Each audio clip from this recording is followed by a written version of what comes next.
Guys म तपाईहरुकै realtor Ram Karki. आज म तपाईहरुलाई टर्माइट्सको बारेमा जानकारी दिन गइरहेको छु। टर्माइट्स भनेको नेपालीमा धमिरा भन्छ। यसले चाहिँ घरको काठ खाने काम गर्छ।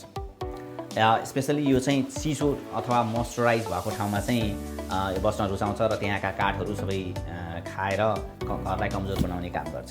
यदि तपाईहरु घर खरिद गर्दै हुनुहुन्छ भने होम इन्स्पेक्सन गर्नुहोला। होम इन्स्पेक्सन गर्दाखेरि त्यहाँ टर्माइट्स छ कि छैन भन्ने कुरा होम इन्स्पेक्टरले बताइदिन सक्छन्। र यदि तपाईँ घर मालिक हुनुहुन्छ भने पनि तपाईले बेला बेलामा चाहिँ टर्माइटको इन्स्पेक्सन चाहिँ घरमा गराउनु होला। यदि टर्माइट चाहिँ धेरै समयसम्म घरमा रहेको छ र धेरै समयसम्म यसको उपचार ट्रिटमेन्ट गरिएन भने चाहिँ तपाईको घरका धेरै काठहरू चाहिँ टर्माइट्सले खाइदिन सक्छ र घरमा ठुलो क्षति हुन सक्छ। त्यसबेला यसको रिपेयर मेन्टेनेन्सको कस्ट पनि चाहिँ धेरै हुन सक्छ।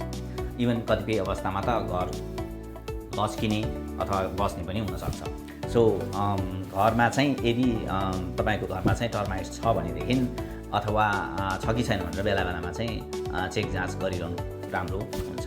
Thank you.